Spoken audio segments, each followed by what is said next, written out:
Allez, c'est parti pour notre grand débat du vendredi avec cette question. La colère des fonctionnaires est-elle justifiée? Pour en débattre, Éric Ayer d'un côté. Bonjour Éric. Bonjour David. Directeur du département analyse et prévision de l'OFCE. Et Olivier Babot. Bonjour. Bonjour David. Économiste, président de l'Institut Sapiens. Alors, les pommes de discorde, elles sont assez nombreuses évidemment entre les fonctionnaires et le gouvernement. La question de la rémunération, la question de la simple compensation de la hausse de CSG. Il y a ce retour du jour de carence. Il y a ce probable plan de départ volontaire, les 120 000 postes de fonctionnaires de moins d'ici 2022, même si pour l'instant on n'a pas vu grand-chose. Est-ce que les fonctionnaires avaient raison? Ils n'étaient pas les seuls hier dans les rues, il y avait les cheminots aussi. Mais est-ce qu'ils ont raison d'être encore une fois en colère, mécontents contre le gouvernement? Alors je ne suis pas fonctionnaire, hein, je tiens à le préciser, mais je pense que j'aurais été fonctionnaire. J'aurais été mécontent de l'image quand même qu'on essaie de donner de moi. C'est-à-dire que globalement, on a l'impression que les fonctionnaires sont tous des privilégiés, des nantis, qui gagnent plus que tout le monde et qui sont tout de même responsables d'à peu près tous les maux de l'économie française, en tout cas en termes de finances publiques, et qu'il faut vraiment...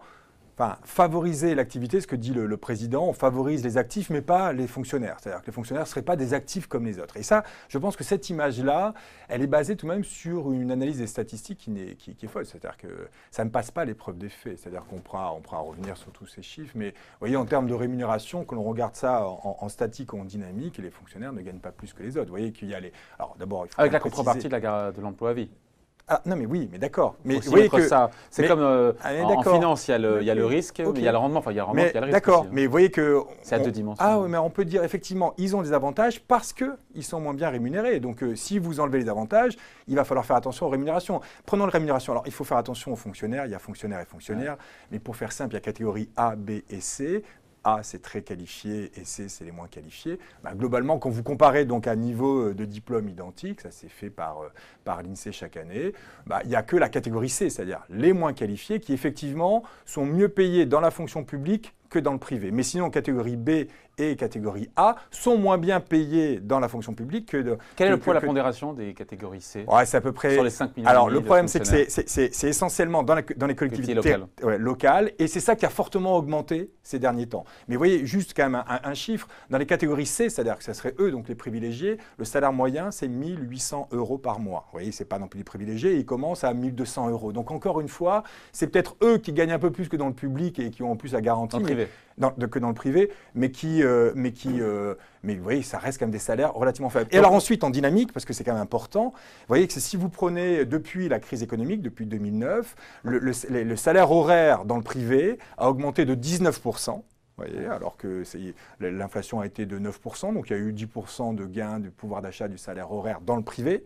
Dans le public, ça n'a augmenté, entre guillemets, que de 14,8%. Donc moins rapidement. Moins rapidement. Donc vous voyez que il y a eu des gains de pouvoir d'achat dans le public, contrairement à l'idée qui est véhiculée aussi, mais moins que dans le privé. Donc vous voyez qu'on a l'impression uniquement sur ces rémunérations-là qu'ils gagnent beaucoup plus que tout le monde. Donc en tout cas, avant de passer la parole à Olivier, donc, votre point de vue, c'est de dire qu'effectivement, ils ont des raisons d'être mécontents, mais pas spécialement pour des mesures concrètes qu'on voit pourtant sur lesquelles on va revenir, plus sur l'image. Il y a une image et on dit, voilà, c'est eux qui sont le problème et donc c'est eux qui vont payer pour les réformes que l'on va passer. Typiquement, on fait le PFU et on fait la flat tax et on fait aussi la réforme de l'IFI. Et donc, globalement, c'est plutôt les retraités et les fonctionnaires qui vont permettre de financer. Je trouve ça très dur parce qu'effectivement, ce ne sont pas eux, de mon point de vue en tout cas, les nantis de la société française. Tiens, qui sont les nantis alors? On laisse la parole. C'est qui les nantis? Non mais en tout cas, si vous considérez que les nantis sont en termes de revenus,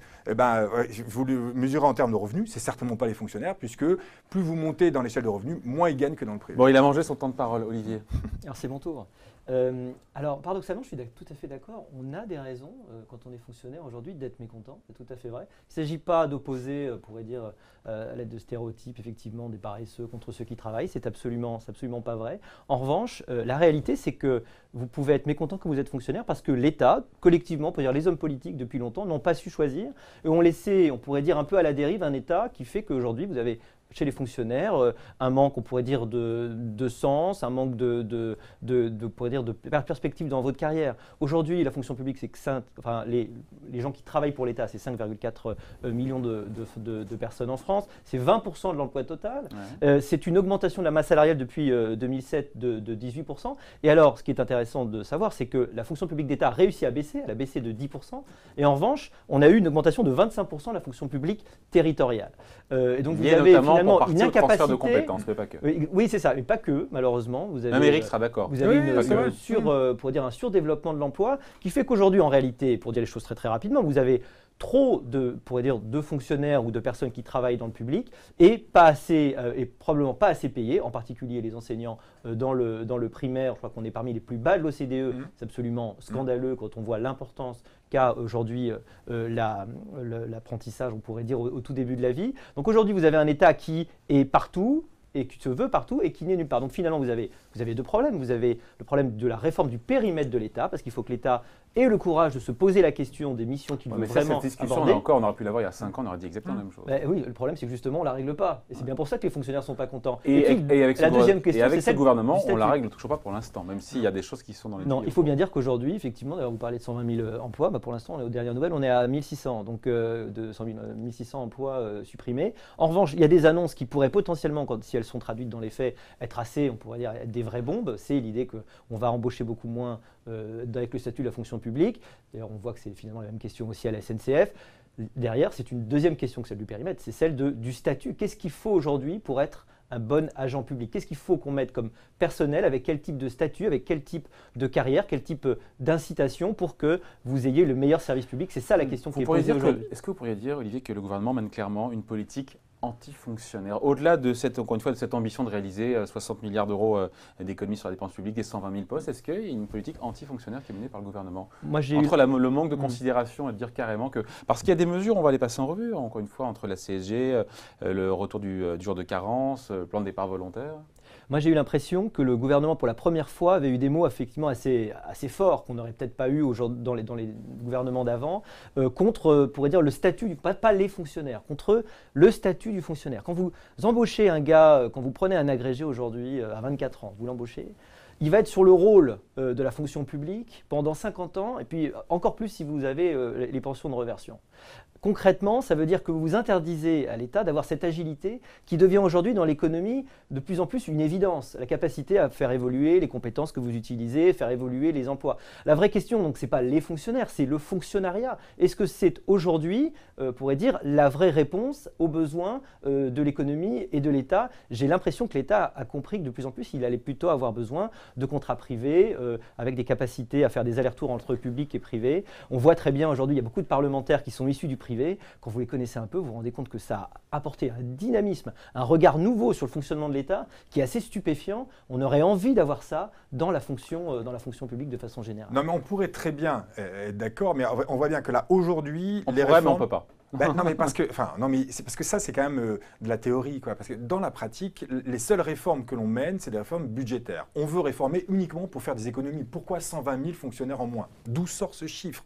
Est-ce qu'on a vraiment fait le point sur où est-ce qu'on a des poches de sureffectifs, où est-ce qu'il en manque? Alors justement, tiens, si vous faites ça, où est-ce qu'il y a des poches de sureffectifs et où est-ce qu'il en manque? C'est une très bonne question. Fonction publique territoriale. Mais il y en a beaucoup trop. Ok, il y en a sans doute trop dans le territoire, mais il n'y en a pas assez dans tout ce que vient de dire Olivier, service de justice, enseignement, etc. Quand vous faites la somme de tout ça, ça ne fait pas moins 120 000. Ça vous fait quelque chose de relativement équilibré. Donc ce 120 000, c'est juste pour faire des économies. Et tous les objectifs de réforme, c'est de dire on va économiser, alors sur les 60 milliards, une partie grâce aux fonctionnaires, et c'est à peu près 4,5 milliards par an. D'où sort ce chiffre? Pourquoi 60 milliards global, 4 milliards? C'est juste une idée budgétaire et on va essayer de caser là-dessus la réforme des fonctionnaires. On prend les choses à l'envers. C'est pas comme ça qu'on va arriver d'abord à faire passer une réforme, c'est-à-dire que personne va être là. Et surtout, si vous voulez y arriver par des plans de départ volontaires, comme ça semble être le cas, c'est les meilleurs qui vont partir, qui vont même s'enfuir. Et donc, la fonction publique va plutôt y perdre dans la qualité des services rendus. Donc, je pense qu'on prend tout à l'envers et surtout, on les stigmatise. Et je pense que que ce soit les retraités ou que ce soit les fonctionnaires, si vous voulez faire des réformes des réformes en stigmatisant, c'est-à-dire vous voulez dire que toute la population va être derrière vous parce que vous allez montrer le problème en disant c'est eux, au bout d'un moment, ça ne va pas passer parce que tout le monde a un fonctionnaire dans sa famille ou quelque part, ou un retraité, et on comprend bien que ces personnes-là ne sont pas des nantis, ne sont pas des profiteurs, et donc on va dire, bon, quelque part, ils sont en train de... Et le poids, encore une fois, de ce que coûtent les fonctionnaires au global par rapport, encore une fois, au PIB, quand on se compare aux autres, on est dans la moyenne ou on est au-dessus ? On est un peu au-dessus. Alors, moi, les statistiques que j'ai, c'est on a 80 agents publics pour 1000 personnes en France. 82, ouais. Voilà. Et en Allemagne, on aurait plutôt autour de 60, au Royaume-Uni, 45. Et la médiane européenne, c'est 61. Voilà. Oui, donc on serait plutôt au-dessus. Bon, enfin, ok, mais alors, cette statistique, elle est un peu, on va dire, trompeuse parce que ailleurs, bon, quand vous n'avez pas le statut, vous avez tout de même des personnes qui travaillent pour le public. Vous voyez que ils ne sont pas sous statut. Ils ne sont pas sous statut, mais qui travaillent sur le public. Et donc, quand vous regardez les emplois, retraités. Voilà, les emplois qui travaillent pour le public. Donc, alors là, dans les hôpitaux, dans quoi ? Exactement, dans les hôpitaux, mais même dans l'enseignement, etc. Dans quel pays ? En Allemagne non, mais aux États-Unis, vous avez 0 fonctionnaire. Ça n'existe pas. Et pourtant, il y a bien des personnes qui travaillent pour le public. Ouais. Et alors là, quand vous regardez cette statistique, alors je l'avais posté sur Twitter, mais donc là, ça va être approximatif, on est plutôt à 143 pour 1000 habitants et on est identique avec le Royaume-Uni, identique avec l'Allemagne, identique avec les États-Unis. On est au même niveau. Et il y a 143 ou 80 ? Non, 80, ce sont les fonctionnaires. Oui. Mais après, quand vous regardez les personnes qui travaillent pour le public, quand on met tout ça ensemble, les autres remontent par rapport à nous et on est égalité. Et c'est bien ça l'important parce que quand vous prenez quelqu'un qui n'est pas un statut de fonctionnaire mais qui travaille pour la fonction publique, vous le payez par l'impôt. Donc, c'est après, il y a la question des retraites aussi derrière pour le coup. Ah, d'accord. Il y a effectivement le problème de retraite. Mais oui, mais alors là-dessus, il y a une étude passionnante qui est sortie dans Économie et Statistique. Vous voyez, c'est la revue de l'INSEE, donc elle est quand même sérieuse, elle est référée par... Ça serait l'OFCE, ça serait moins sérieux, mais là, ça serait plus douteux, mais là, c'est encore plus sérieux, de Patrick Aubert et son co-auteur, qui essayent justement en faisant des cas types, parce que vous voyez, c'est compliqué, les systèmes de retraite, il y en a beaucoup, et en regardant des cas types et en essayant de comparer s'il avait été dans la fonction publique ou s'il avait été dans le privé, qui serait gagnant. Et ben en gros, ils vous disent, c'est pas si clair que ça. Dans la moitié des cas, c'est plutôt favorable à la fonction publique. Dans l'autre moitié des cas, c'est plutôt favorable dans le privé. Donc, c'est ça qui est intéressant, c'est se dire, si on ouvre le chantier, qu'on remet tout à plat et en disant revenons sur certains privilèges, mais il faut le compenser par les salaires, il n'est pas sûr, il n'est pas évident qu'il y ait des économies. Donc il n'y a pas besoin à vous écouter de réduire le nombre de fonctionnaires, il faut réallouer, réaffecter, revoir les... Il faut juste réfléchir. Où est-ce qu'on en veut plus, où est-ce qu'on en veut moins, mais partir du principe que de toute manière il en faut moins, c'est partir d'un principe qui à mon avis ne repose que sur de la paille. Oui, c'est pas faire là. Alors d'abord sur les retraites, on peut juste regretter que ça soit dans la dette hors bilan et qu'à un moment donné, il va falloir peut-être qu'on essaye de prendre en compte le poids des retraites effectivement des fonctionnaires et on sait que ça pourrait potentiellement doubler la vraie dette. Ça, c'est une première question. La deuxième chose, c'est qu'effectivement, aujourd'hui on a une approche très comptable de la gestion de l'État avec l'idée des 120 000. Pourquoi 120 000 ? Pourquoi plus ? Pourquoi pas moins ? En effet, moi, je plaide pour réfléchir, ça on est tous d'accord. Il faudrait que l'État, à un moment donné, essaye vraiment de se dire qu'est-ce que j'ai envie de faire, qu'est-ce que j'ai envie de faire, avec quels moyens. Et quoi, par exemple, alors ? Qu'est-ce qu'il fait faire ? On entend toujours ça, oui, le périmètre de l'État, et où est-ce qu'il se désengage, où est-ce qu'il reste, bien sûr. Il se désengage où, tiens ? Il y a toujours l'idée du régalien, déjà. On pourrait imaginer sur la culture qu'il y ait une vraie réflexion sur ce qu'il faut vraiment dépenser, mais bon, ça c'est un débat un peu compliqué en France. L'argument, aujourd'hui, qui est souvent sorti sur les fonctionnaires, sur la protection du fonctionnariat, c'est si vous n'avez plus l'emploi à vie, vous allez être corrompu. Bon, j'allais dire, c'est probablement vrai pour les policiers, pour la justice. Pour les enseignants, ça peut se discuter, honnêtement. Mais enfin, pour quand même beaucoup d'autres agents, on peut dire que l'argument de l'emploi à vie, la nécessité de l'emploi à vie, il peut vraiment se discuter. Donc, on confond toujours fonction publique et service public en France, c'est-à-dire la nécessité d'avoir quelqu'un qui est attaché à l'État pour toute sa vie pour pouvoir fournir un service public. Vous avez en France des centaines, des milliers d'associations qui font un travail de service public, notamment dans la santé, qui sont des associations totalement privées, avec des administrations privées, et en effet financées par l'État, avec des systèmes de contrôle. C'est peut-être à ça que l'État devrait réfléchir. On a le développement de la blockchain aujourd'hui. La blockchain, c'est une capacité, normalement, de se passer de tiers de confiance. Le tiers de confiance, c'est souvent l'État. Est-ce que l'État ne devrait pas, de façon très très prospective et courageuse, essayer aujourd'hui, à l'aune des innovations technologiques, de repenser justement ce qu'il doit vraiment faire ou faire faire, et ce qu'il peut laisser à l'initiative privée? C'est ce qu'on appelle, vous savez, au niveau européen, le principe de subsidiarité, c'est-à-dire essayer de laisser les choses se faire au niveau où elles peuvent se faire. Je crois que l'État jacobin, on le dit dit toujours, mais parce que c'est vrai. Centralisé. Depuis quasiment Philippe le Bel, mais en tout cas. Encore plus avec. Et encore plus depuis Louis XIV, depuis la Révolution, et puis Napoléon, a cette habitude de tout centraliser, y compris à Paris, parce qu'on n'a jamais vraiment fait ni de décentralisation, ni de déconcentration. Hein, et on n'arrive pas, du coup, à essayer de limiter ce rôle de l'État. Ce n'est pas lié aux fonctionnaires eux-mêmes, c'est lié à un système qui nous enferme dans cette espèce de logique, on pourrait dire inflationniste, en termes de personnes. On peut pas être contre ce qu'il raconte là. Oui, mais là, c'est pas le périmètre de l'État, c'est le statut. Ça, c'est encore autre chose. Effectivement, le statut, moi, il faut le remettre en cause, bien sûr, quand on peut le remettre en cause. Mais attention, si vous enlevez ce statut, il va falloir le compenser par une autre manière. Donc, penser vouloir faire des économies uniquement en changeant le statut, c'est se tromper. C'est-à-dire que globalement, si ces statutaires repassent dans le droit privé quelque part, enfin en CDI, eh ben, il va falloir qu'ils soient payés comme les CDI dans le privé, avec la retraite comme mieux payés. Et donc ils seront mieux payés. Donc ils auront peut-être une retraite aussi un peu plus dynamique selon les cas de figure. Et donc tout ça pour dire, attention, on ne peut pas juste retirer le privilège de statut et d'emploi à vie sans le compenser de l'autre côté. Et donc, quand vous faites la somme de tout cela, il n'est pas évident que l'on fasse des économies. Or, il me semble que la logique de ce gouvernement, comme celle du précédent gouvernement, c'est juste une logique budgétaire. D'ailleurs, le rétablissement du jour de carence, c'est aussi pour des raisons budgétaires. On parle de 200 millions d'euros, un petit peu moins, encore une fois, d'impact et positif on n'essaie pour pas le de budget. savoir si, effectivement, quelle incidence ça a sur la santé. La colère des fonctionnaires, Eric et Olivier, elle vient aussi évidemment de leur pouvoir d'achat. Ils s'estiment lésés par les mesures du gouvernement. Qu'est-ce qui les pénalise le plus? Le fait que la hausse de CSG se soit juste compensée et pas plus, c'est le gel du point d'indice. Encore que je me posais la question de savoir si gel du point d'indice signifiait ou pas absence de progression des salaires. Non, mais alors ça, je voulais indiquer, il y a eu un gel depuis… entre les 14% et les 19%. Sauf que ça participe. Donc ça participe.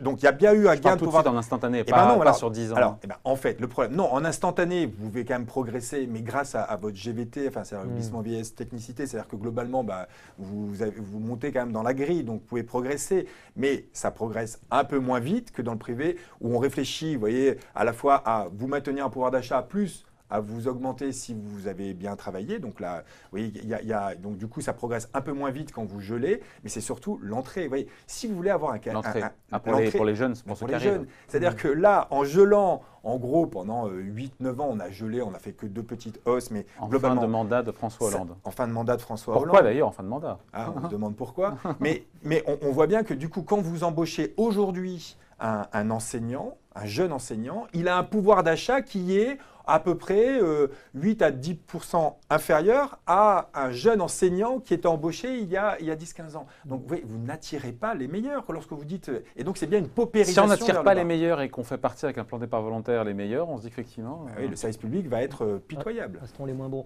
Effectivement, il y a cet effet-là. On peut gagner plus d'argent quand on est fonctionnaire, effectivement, même sans revalorisation. Mais le vrai problème, c'est qu'on a organisé en fait une prolétarisation depuis une vingtaine, même une trentaine d'années des fonctionnaires qui fait qu'on a préféré en avoir beaucoup parce qu'on n'a pas réussi à arrêter la pompe à création. Et la contrepartie, c'est que malheureusement, ils sont globalement très mal payés, sauf quelques exceptions, quelques poches, notamment à Bercy chez les fonctionnaires. Il y a, encore une fois, on clôt là-dessus, il y a cette volonté de réduire de 60 milliards d'euros la dépense publique, enfin la tendance à la hausse, parce qu'encore une fois, ça continuera à progresser. Si on ne s'attaque pas encore une fois à la question de la masse salariale des fonctionnaires, on peut quand même y arriver? Ou 4 milliards, vous disiez 4 milliards 160, c'est ça? 4 milliards et demi par an, c'est l'objectif. Mais non, donc, sur les 60 milliards, effectivement, c'est par rapport à une tendance. C'est pas si évident d'y arriver. C'est pas impossible, dans le sens où on a réussi à avoir ces rythmes annuels 2 ans sur les 10 dernières années, donc, ça veut dire qu'il va falloir… Et d'ailleurs, Édouard Philippe, c'était devant l'Assemblée, avait dit croissance zéro de la dépense publique pour 2018 en France, on en est loin. Vous vous souvenez quand il a dit ça devant l'Assemblée en disant croissance zéro de la dépense publique? On est aujourd'hui à 0,6. 0,6 voilà, c'est ça. Avant inflation. Oui, c'est 0,6, mais vous voyez que 0,6 par rapport à un tendanciel qui est aux alentours de 1,2, donc ça veut dire que vous économisez 0,3 points de PIB. Donc, vous voyez, donc 0,3, ça fait… un point de PIB, c'est 20 milliards, ça fait 7 milliards. 7 milliards. Donc, effectivement, c'est loin des engagements. C'est 10% des engagements.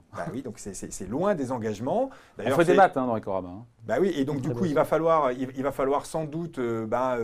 Bruxelles risque un peu de nous tirer les oreilles parce que par ailleurs, cette année, non seulement on ferait moins que l'engagement sur les dépenses publiques, mais on a baissé un peu plus les impôts au total parce que l'IFI et la taxe FAT coûtent relativement cher. Donc du coup, on ne réduit pas, en fait, on ne fait pas d'efforts structurels sur les finances publiques. Et ça, on s'était engagé à en faire, même moins 0,5. Et là, on est plutôt aux alentours de 0,0. C'est là où la Commission européenne a tiqué un petit peu. Allez, les mots de la fin. Oui, c'est tout à fait vrai. On a toujours beaucoup de mal. Évidemment, c'est un gros paquebot. Il y a énormément d'inertie. On a beaucoup de mal à contrôler en fait, les dépenses de l'État, qui sont en grande partie incontrôlées. Des administrations publiques. Oui, parce que l'État, oui, on publiques. arrive.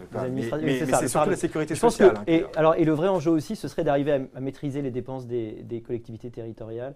Et derrière, vous avez une réforme structurelle toujours à faire qui n'a jamais été faite de simplification. Mais on nous parle, on a eu la RGPP, on finit là-dessus, la RGPP sous Nicolas Sarkozy, on a eu la MAP sous François Hollande. Alors, pardon pour les acronymes, modernisation de l'action publique, RGPP c'était révision générale des politiques publiques. Maintenant, c'est CAP 2022. Voilà.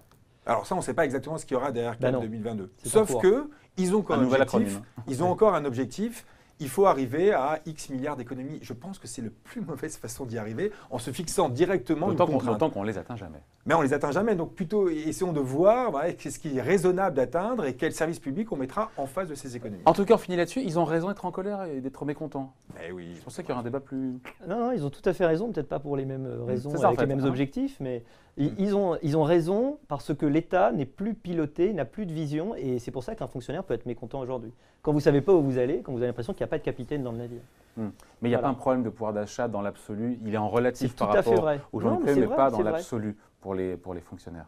Ah oui, mais il est doublement relatif, encore une fois. C'est par rapport au privé et par rapport aux jeunes qui arrivent. Non, mais ça en fait deux. Et par ailleurs, l'image, c'est que ce sont des profiteurs et ce sont des nantis. Donc, vous voyez, ça ne reflète pas cette image-là. Et donc, c'est pour ça que moi, je serais extrêmement en colère en disant, vous me faites passer pour quelqu'un qui gagne plus que tout le monde, ce qui est faux.